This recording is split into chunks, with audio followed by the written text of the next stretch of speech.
The broadcast is now starting. All attendees are in listen-only mode. Hello.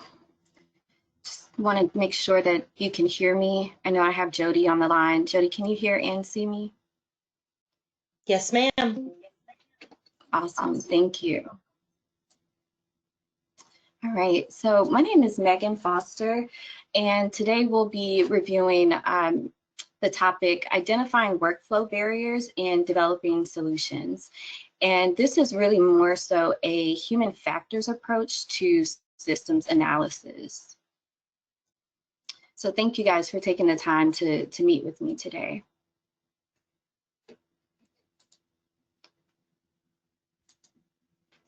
All right, just a little background on me. I work with MTM. I've been with MTM for about a year now, or a little over a year now.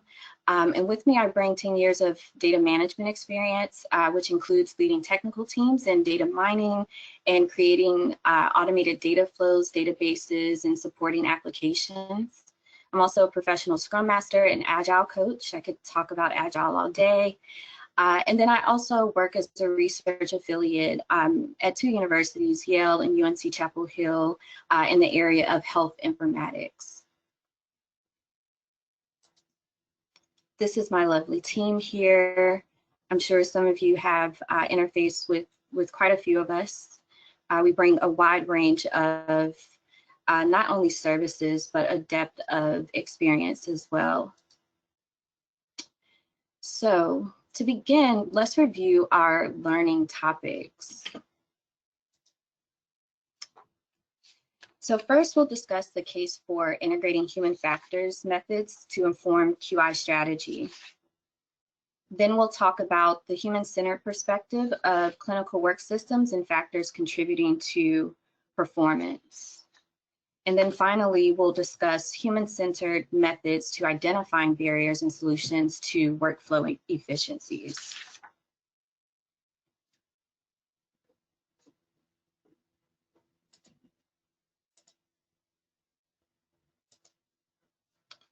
So what do I mean by human factors? I think human factors can be summed up based on these three principles shown here. So the first is systems orientation.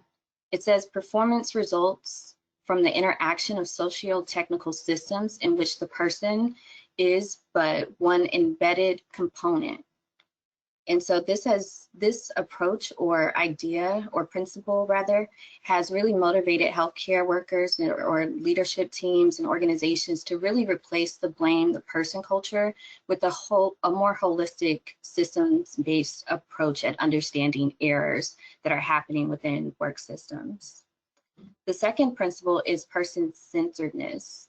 So this is the idea that the person or group of people is central in a healthcare work system. And this means that that efforts must be taken to support the people through the design of adequate work systems. And when we're designing these work systems, we want to make sure that the work systems are designed in a way that fit their capabilities, limitations, performance needs, and other characteristics, and not the other way around, which would mean that we are forcing people to adapt to the work system, which happens, but it's obviously not optimal. The third principle here is design-driven improvements. So this says that person-centered design of work structures and processes, when grounded in sound human factors, science, and practice, can improve important patient, provider, and organizational outcomes. So the very first human factors and ergonomics study was conducted back in 1960, and they examined errors in the medication workflow over a 7-month period. And during that 7-month period, 178 medication errors were identified. Among these errors included wrong patient, wrong dose of medication, extra unordered medication. Maybe the medication wasn't administered, the wrong drug, the wrong timing, and incorrect medication route. This study was very important because it was the first study to really highlight the importance of work systems within a medication safety strategy. As healthcare systems and technology and processes continue to increase in complexity, what we're finding is more and more people are looking to human factors within these work systems to understand not only the complexity, but how to better accommodate the people in the system to reduce these errors. So I'm sure most people on the call are very familiar with Donna Bedian's quality of care model. Is three concepts here: structure, process, and outcome. And structure, of course, relates to facilities, equipment, human resources, organizational structure. Process could mean care-seeking behaviors, diagnosis, and treatment processes. And then, of course, outcomes include things like patient knowledge, patient behavior, health status, and patient satisfaction. It's probably fair to say that this is one of the most well-known models of healthcare quality, and its emphasis on structure, process, and outcomes really paved the way for the topic that we'll be discussing today. Before we get there, a complementary model is based on the balance theory. So what happens here is that we take that structure piece, and now we've broken it into 5 different components that include tools, organizations, individuals, tasks, and environment. The balance theory says that the work system must be designed according to well-known human factors, and ergonomics principles. It also says that the first step is to eliminate obstacles in the work system elements. Now, I'm sure we all realize that sometimes it's just not feasible to eliminate obstacles altogether. And so what the balance theory also proposes is that we must find balance, either in finding positive elements that overcompensate for the negative elements in the work system, or by providing more benefits than problems within the system. So that brings us to the bulk of our main topic today, which is to discuss the SEEPS model. And SEEPS stands for Systems Engineering Initiative for Patient Safety. It is a model of work system and patient safety. And as you can see, this model integrates both the SPO model, the structure, process, outcome model, as well as the balance theory. And so we see in our work system, in our structure, we have tools and technology, we have organization, we have persons, task, internal environment, and all of that is encompassed within the external environment. And then processes and outcomes in this sense are pretty similar to what we see in the Donna Bedian model, but it also gives us more emphasis to understand how these things connect and interact. So the objective here is to design work systems that benefit both the patients and healthcare workers and the organizations. And so anytime we're looking to improve or redesign a work system or workflow, we want to make sure that we're achieving both of those types of benefits.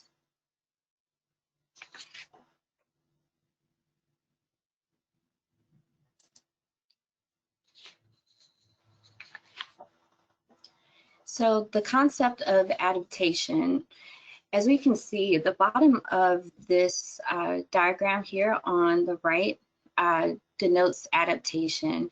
It says anticipated or unanticipated, short or long-lasting, intermittent or regular.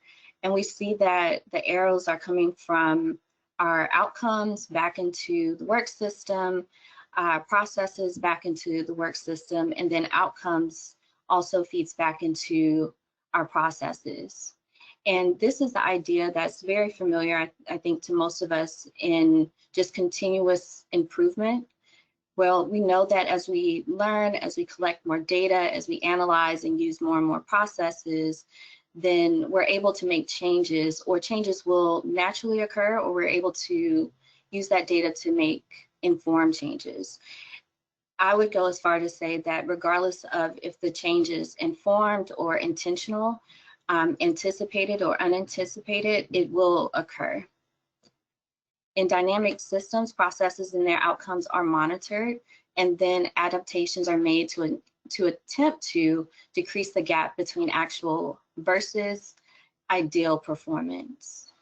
And again, these adaptations can be reactive, so maybe something in the process or within the work system has failed, and the workers in the system are having to react in a way that is not in line with the ideal process. Or maybe it's intermittent, maybe a system is down just for a couple of hours, and again, they're having to, the people in the work system are having to adapt to accommodate the shortcomings of the work system or process.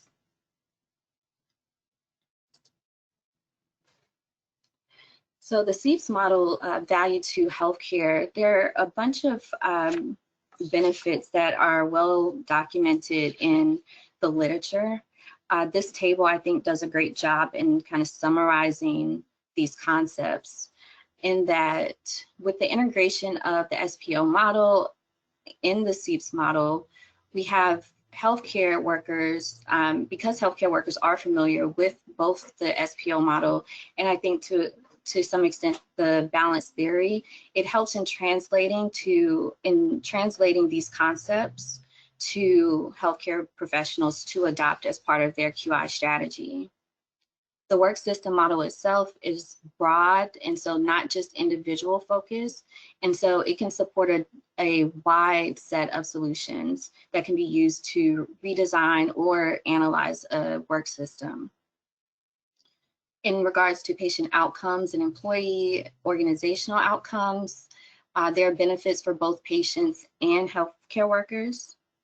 It's also a generic model, so this model can be applied to any healthcare domain and healthcare quality or patient safety problem.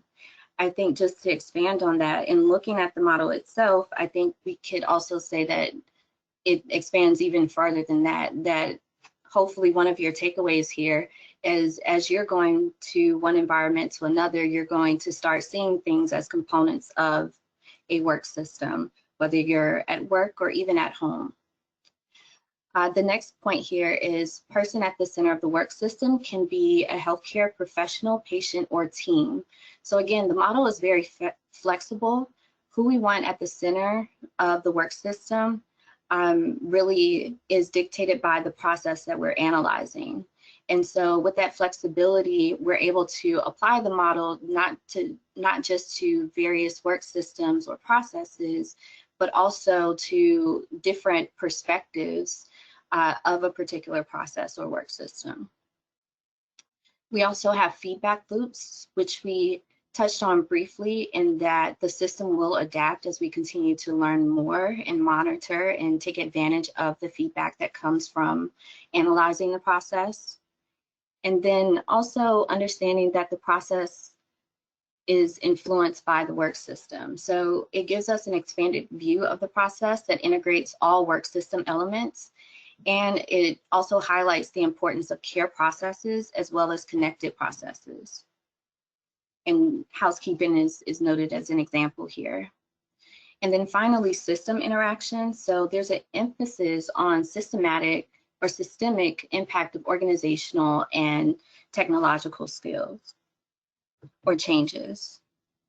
And so many organizations such as the US National Academies, the World Health Organization, they promote human factors, and their stance is that human factors analysis has been used successfully in other industries, such as for crew resource management, shift management, ensuring patient and worker safety, reliable performance, especially in high-risk settings. And so with that idea, these organizations also promote the use of human factors to promote safety, quality, clinician well-being, and health outcomes within the healthcare domain.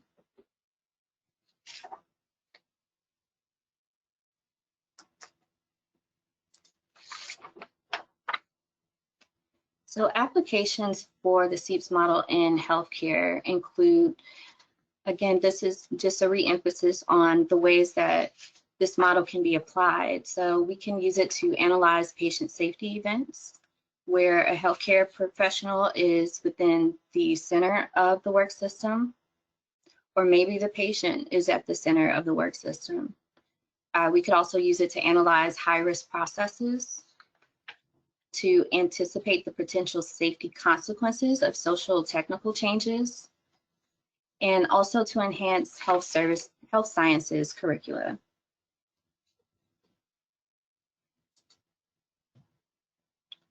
And so let's discuss how these different components are defined just briefly, because I think they're pretty self-explanatory. But first we have task, which is in the lower left-hand corner of the external environment in the image here. And task can be defined by characteristics of work being performed, the variety, content, physical, and psychological demands. Also, we have tools and technology, which we would define as things like health information technologies, like our EHR systems, medical devices, and other similar tools and technologies that are being used within these clinical workspaces. The physical environment includes the physical layout, how the workstation is designed, the noise that is occurring within the environment, the lighting, the temperature and humidity, air quality.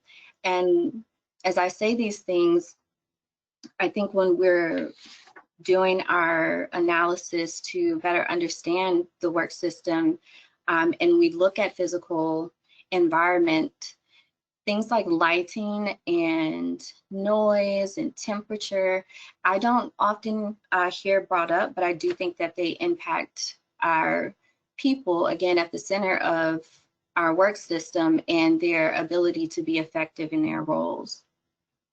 And then finally, we have organization, which includes formal and informal organization, organizational culture and climate, rules and procedures, organizational structure, and management.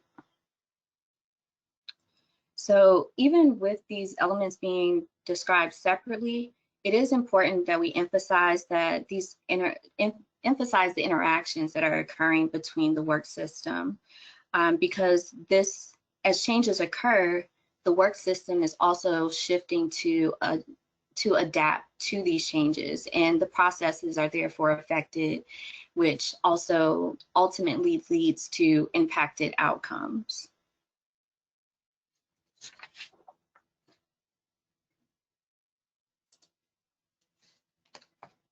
So person is at the center of our system, as you can see with the blue bubbles here. This can, as I mentioned before, can be a single individual, a physician, nurse, patient, or it can be a group of individuals, a team, or organizational unit. Some characteristics of persons include physical characteristics, like their strength, their height, their weight. And also the characteristics are, the relevant characteristics will be determined by the process or work system that is being analyzed. The cognitive characteristics could include expertise and experience, and then the psychosocial characteristics like motivation and the need for social support are also attributes of the person. So for patient-centered work systems, we define patient work as the performance of effortful, goal-driven, and consequential health-related activity by patients and other non-professionals. And that's either independently or in concert with healthcare professionals. And so we've seen this model for patient work being utilized in cases where patients are discharged and after surgery and are having to take ownership with the support of their family or not support of their family, and how they are able to, and the elements within their work system, even within their home, that contribute to their outcome of healing and and not being readmitted back into the system. And so there's, again, a lot of literature on patient work specifically in the context of SEEPs, and I'll be sure to share my references for those interested in learning more or taking a deep dive into that. The top 10 reasons that people use or researchers use SEEP's family of work systems for studying and improving patient work. I'll just name a few here. Ultimately, it does provide a framework for evaluating patient work in its full complexity, including the multifactorial interactions. It enables the detection of difficulties in areas of improvement within the system. It can help identify and address social determinants of health. So again, in my example, in cases where patients are sent home or discharged after surgery, what social determinants are present or affecting their work system or present in their work system that will drive their outcomes. So this could be their location to a health facility or healthcare provider to answer questions. Do they have the technology to be able to jump on a call for telehealth if they have concerns or are starting to feel ill? The framework also is comprehensive and flexible. It extends beyond just a one-size-fits-all approach to designing interventions. So again, depending on who the person is and of course what level of the process we're looking at, we have the flexibility to really expand or drill down to the specifics needed to really understand how our patients and our organizations and our workers are being impacted by the work systems and processes, work system elements and processes. It also facilitates mapping of interventions for specific sites, and it is crucial to understanding the patient's perspective. And I'll mention that again, that this is crucial, and one of the main benefits is to understand the patient's perspective.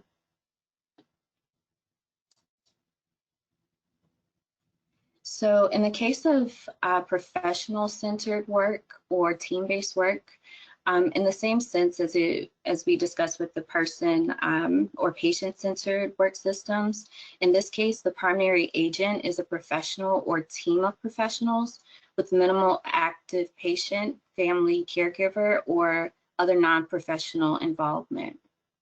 So not all provide medical care, but they are in some way or form agents that engage in some form of healthcare related work.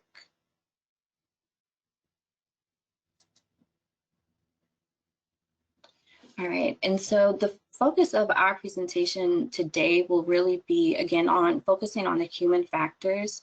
We'll be discussing more about the persons within the system and how we really evaluate their perspectives to understand how that impacts the larger work system. But briefly, I'll go over processes and outcomes. Again, I think most of you guys are familiar with what this looks like. But for those who aren't, processes we define as including physical, cognitive, and social or behavioral performance processes. And these processes can be further decomposed into specific activities or tasks. And I know that we have tasks here in our work system, but the tasks themselves are what drive our processes. And so the example they use here is paid or unpaid, core or peripheral to care. And essentially the processes are what helps us accomplish some goal or outcome. In terms of outcome, we have proximal and distal outcomes for patients, professionals, and organizations. Again, many of you are probably familiar with these outcome types. So for patients, of course, it could be errors, quality of care, stress, adherence to self-care recommendations, satisfaction with clinical encounter. For professional outcomes, we have things like burnout, which is a huge problem within the industry right now, including, and it impacts job satisfaction. It could be impact job loss and also contribute to conflict at home. And so understanding how our work systems drive these outcomes is critical to understanding what aspects of the work system need to be targeted, or what interactions within the work system need to be targeted to make improvements.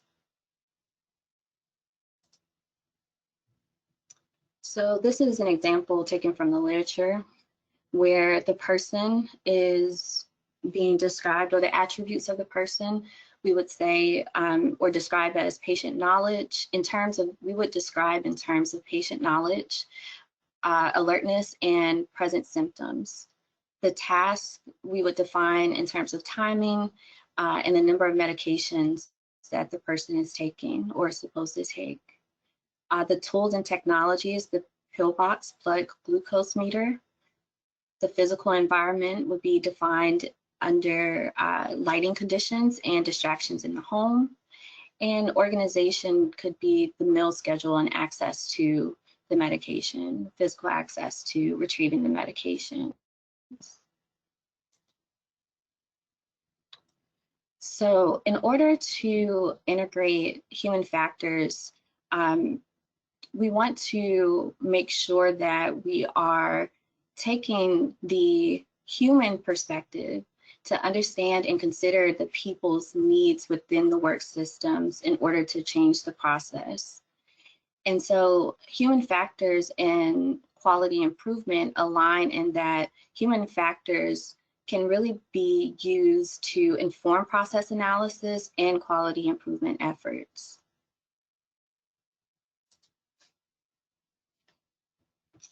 All right, so human attributes.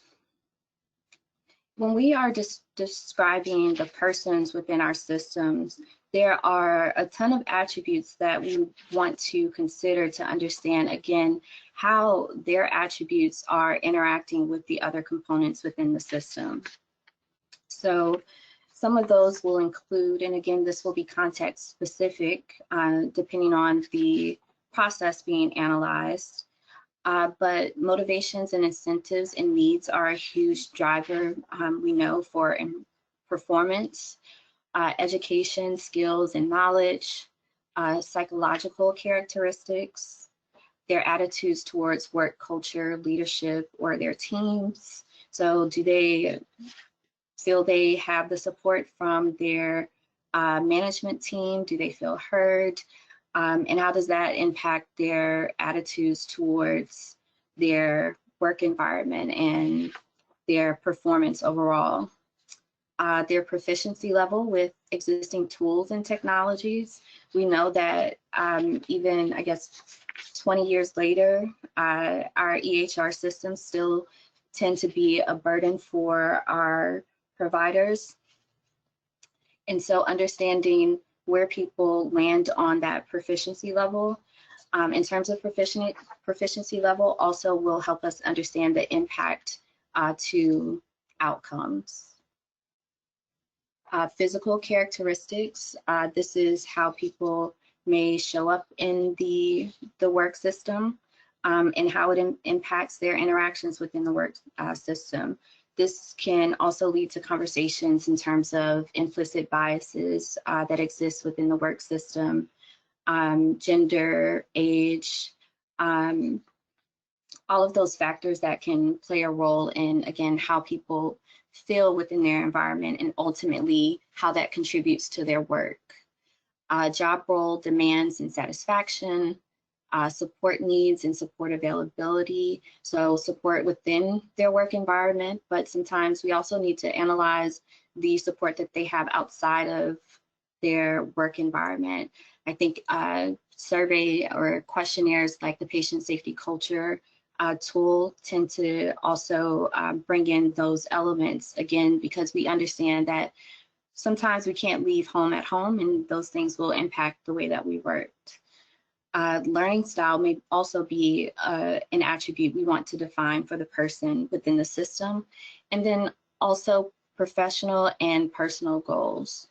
What motivates our workers, our patients, to want to take on these processes and to achieve these outcomes. So this takes us to predictors of human error. So the first one here is individual characteristics. So this could be their attitude towards compliance. Again, drawing from the previous slide, this could be informational training. So lack of knowledge of safety rules and the risk that has on patient outcomes and safety outcomes in general. Designed to support worker needs. So how is our work system operating in a way that allows for our humans to be efficient and effective and trust that what they're doing is correct? Do they have adequate tools? Do they have adequate support resources? Do they have adequate staff? Safety climate. So this could be the culture around what it looks like to report safety violations or errors.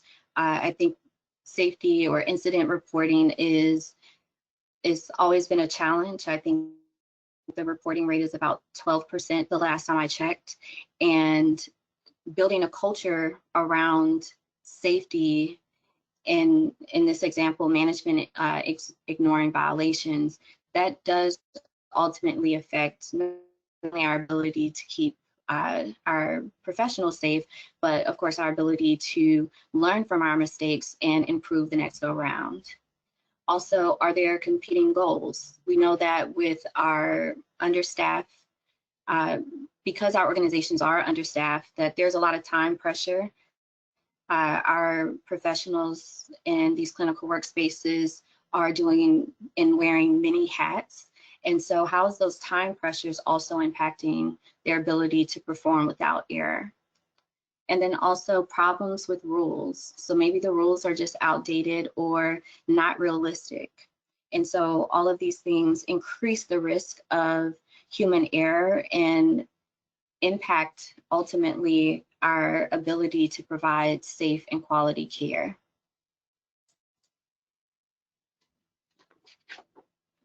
So I would go as far to say that a core condition for human factors is going to be really deriving and extracting empathy.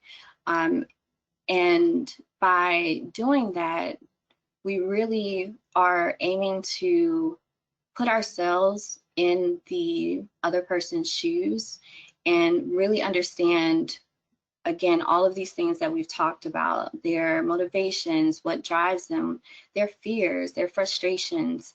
And I, again, emphasize the role of empathy as a core condition for humanistic design, because without that empathy piece, sometimes we will employ solutions that really don't get at the heart of the problem.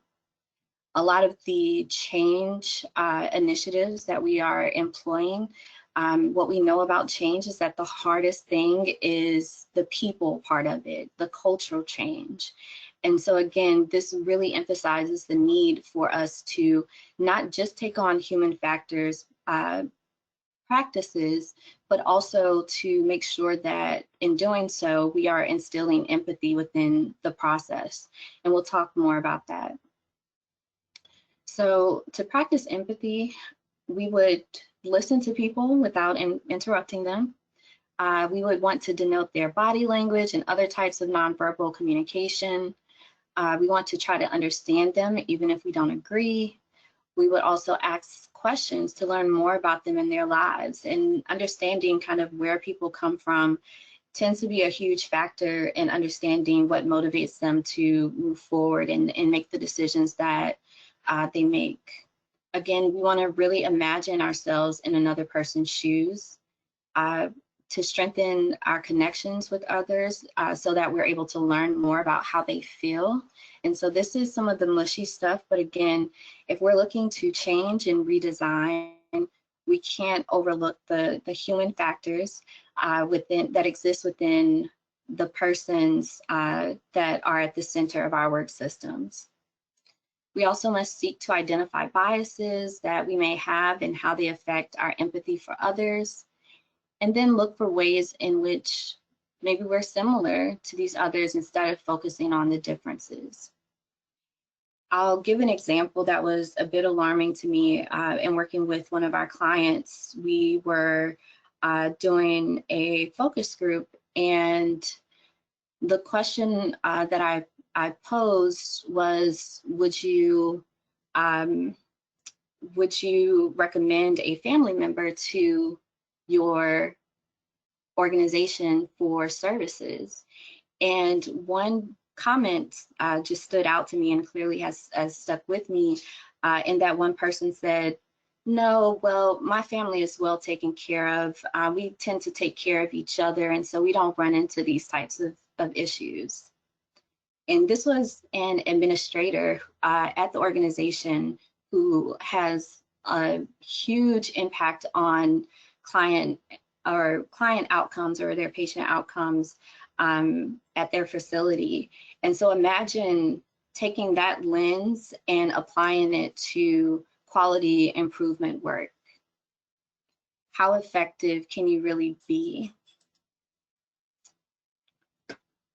So that takes us to here. Barriers to empathy include cognitive biases. And so this is the way that people perceive the world around them. And sometimes this is what underlies or kind of prompts blaming other people for their shortcomings or external factors. So you're here for services because you're just irresponsible, or you just don't care, or whatever the case is that creates these biases where it kind of disconnects us from the people that we're looking to serve. In the same way, there's dehumanization. And so this is when we kind of fall into the trap of thinking that people who are different from us don't feel and behave the same way as we do. And this is really the case when maybe people are physically different or there's some cultural differences, but that dehumanization, again, just further detracts us from our ability to connect with the people that we're looking to support. And then victim blaming, which I've already touched on, but this is maybe when another person has had a terrible experience and we end up blaming them for their circumstances. So the next few slides, we're going to talk about approaches to identifying or generating empathy and different methods. I will preface this in saying that a lot of these things are not going to be new for most of you, but what we're really trying to accomplish here in representing these tools is the lens of empathy and a human-centered perspective. So first up, we have personas. So personas are sometimes overlooked because it's like, why do we need to do this? You know, how does it really benefit us? Well, in my experience, personas have been very useful in one, aligning stakeholders on attributes of the people in the system. It also helps us understand desires, goals, and frustrations. It also helps us generate empathy through personalization. And so here's an example taken from one of my research articles. We are studying workplace violence in hospital settings. And it was important for us to put a face to this, and granted, these are fictional characters. We found the images online, but still having a face, again, gives us that personal touch. We've given this person a background. So here, Tyler works in a fast-paced environment with frequent interruptions. He believes that patients deserve his empathy, as many are likely dealing with stressful situations. However, not reporting incidents can compromise the safety of himself and coworkers. We include an age, we include their work, their location. Again, in our mind, we're trying to establish this person as a real person so that the work that is carried forward, we're keeping Tyler in mind. This also gives us documentation to always drive back to when maybe we're having discussions on change initiatives. We can bring this image up and again, recenter ourselves around who we're serving. We included a quote here. It says, "I've always wanted to help people, which is why I chose a career in nursing, but it is not uncommon for patients and their families to do and say things that makes it difficult to care for them." We did the same thing for Adrian, shown below, and we also developed another one we see with Adrian, or let's stick with Tyler. So Tyler's goals, we've denoted as he wants to quickly report the incident and request hospital security to his location. He also wants to notify leadership of reoccurring or worsening conflicts. And then we denote his frustrations, which are verbal abuse and threatening behavior is so common that reporting feels useless. Also, he's unaware when he's working with patients with a history of violence. There's a big push for patient flags in the EHR system for this reason. Also unclear on how workplace violence is really defined. And so again, this gives us more context to the person as opposed to just acknowledging that there is a person within the work system. Another tool that we could use is a journey map. Again, this is not necessarily to be a new concept, but again, we want to take the lens of a human-centered perspective and a human factors perspective. So this means we're walking in their shoes and the time and effort it takes to achieve their goals. We want to also outline their patient desires, and unmet needs. We want to visualize their emotions and not just the actions that they're taking. And of course, there are things like process maps, which I don't go over today. I think most people are very familiar with process maps. And that too can also, you want to make sure that we're applying, the right perspectives in those cases as well. There are sequence maps, and I mention those because those are really about identifying the actions that are occurring as part of a process. Whereas our journey map is going to actually emotions and feelings. And then we also can use the journey map to really identify the touch points within a system and the breakdowns that are occurring as part of the journey.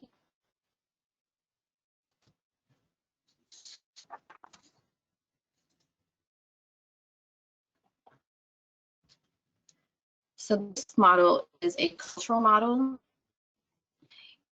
and it model. I know it's complicated. But this model, what you're seeing here is there are a couple of contexts that we want to identify in this cultural system. And again, this is from my work in hospital settings where workplace violence and where is the organization.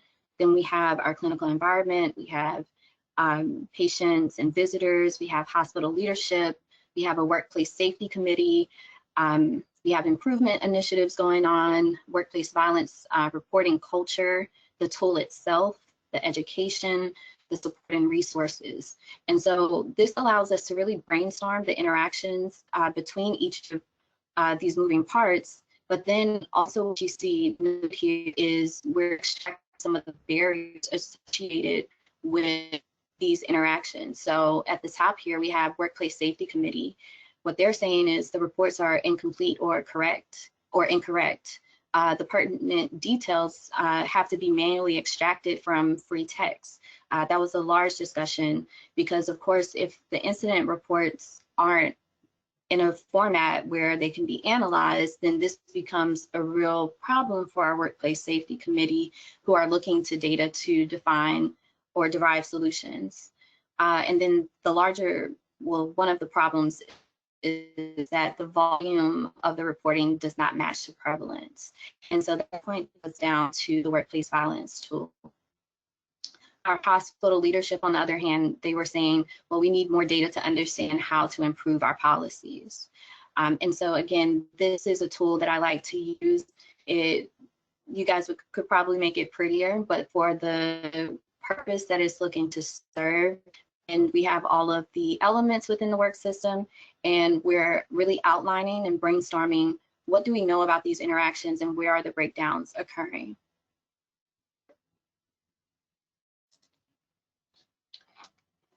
And so we take these steps initially to understand the person, right? To derive empathy, to take a human-centered approach at understanding who we're discussing when we're looking to make an impact and improve outcomes. In the background here is a sketch from the work that we did in workplace violence, where again, there was just a lot of brainstorming. We did not underestimate or overestimate our understanding of what our healthcare workers were experiencing, what they were feeling, their expectations, their user needs, frustrations, all of the above. We wanted to make sure that we really created a work team that was adamant about making sure that we adequately and effectively represented our workers, our healthcare workers in our research. And so from taking these steps, what we do is understand or ask the question, what information am I missing? And so you may, again, take these initial steps. You'll do a cultural model, you'll do a persona, you'll do a journey map. And I do recommend all three because they all give different perspectives. And then you'll find that you have some gaps. And so where we go from here are our traditional methods. And these are human-centered methods that are used in work systems analysis. And so we start with, again, figuring out what we know, and then we figure out what we know, and then by identify what we don't know, this is what drives these next steps in terms of turning to our focus groups, turning to surveys and structured questionnaires and semi-structured interviews. This takes us to observations and contextual inquiries. Also, cognitive task analysis techniques can be employed here as well. I think the important takeaway from this is understanding that when we're looking to understand our work systems and do analysis, we don't just start here with saying, hey, let's do a survey or let's do a focus group. Let's first take on the task of understanding who we're looking to accommodate or support or improve outcomes for, and allow those learnings to really drive how we structure our next steps and employ these techniques. And so these techniques would then go on to inform the study design overall, if we're looking to do even more work beyond just the focus groups. So maybe we're taking it to an intervention, a real world setting. We could develop a test data collection tool. We could use it to guide data analysis as a framework for research results interpretation, or like I said, guide intervention design. So I want to make sure I leave some time for questions. And so one of the biggest challenges is to this approach and using the SEEPS model is that it's going to be really important to define the right level and scope of the system in order to address the healthcare quality and patient and employee safety. And so making sure that as we define the person and the work system, that we are making sure that every element represents the same level of granularity when we're looking to make these assessments, so that our work systems align with the processes that we're impacting or exploring, and then also we are able to more directly tie it to our outcomes.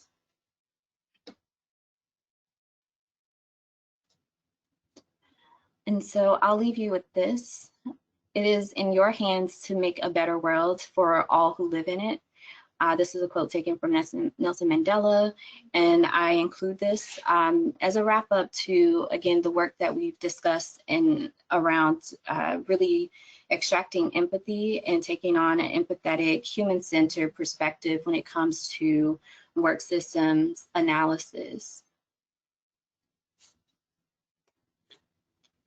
So I'd like to thank you all again for joining me today and sitting in on this presentation. I hope that you were able to take away some actionable insights.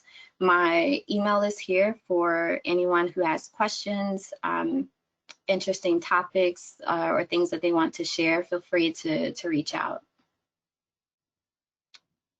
All right, so I think we have a couple minutes available for questions.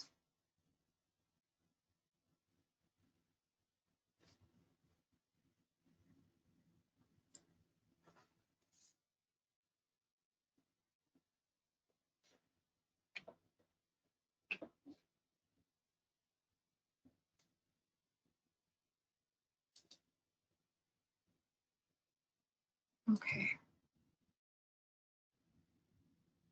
So I'm not seeing any questions at the moment. If you do have a question, feel free to enter it into the chat.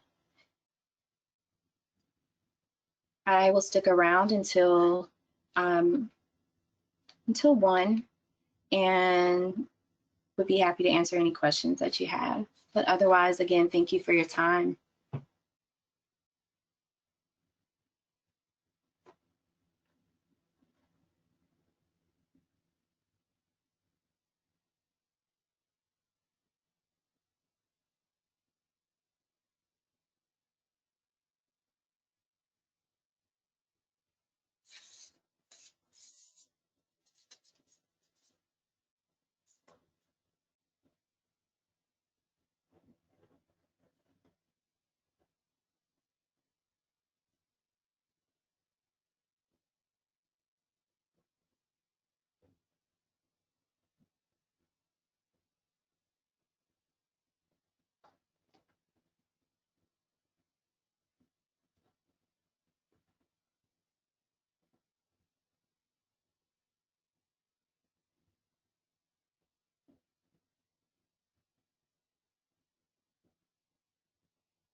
All right, doesn't look like any more questions are coming in. So thank you guys, and hope you enjoy Megan, the rest of your day. Megan, it's Jody. I just saw a question come in. Oh, okay. It says, I noticed that political factors are not included in the model. Instance, financial pressure within the healthcare system and how that impacts workers. You're right, it's not explicitly outlined, but we know that it does play such a huge role in all of the work system elements. I think typically we see it outlined in as an attribute of the organization, but obviously we would also be able to apply that same thinking in that it could be an attribute of the person as well. There are certain political views that came up, especially with COVID, that impacted people's willingness to receive a vaccination, for example.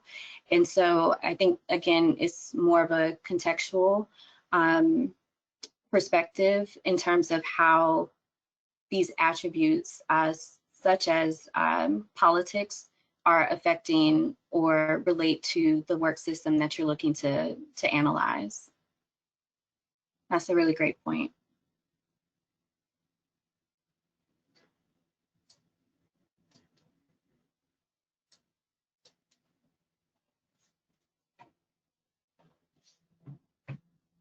Okay, it looks like that was the last question, so we're going to go ahead and wrap it up, and Megan will end the webinar, and we appreciate all of you joining us.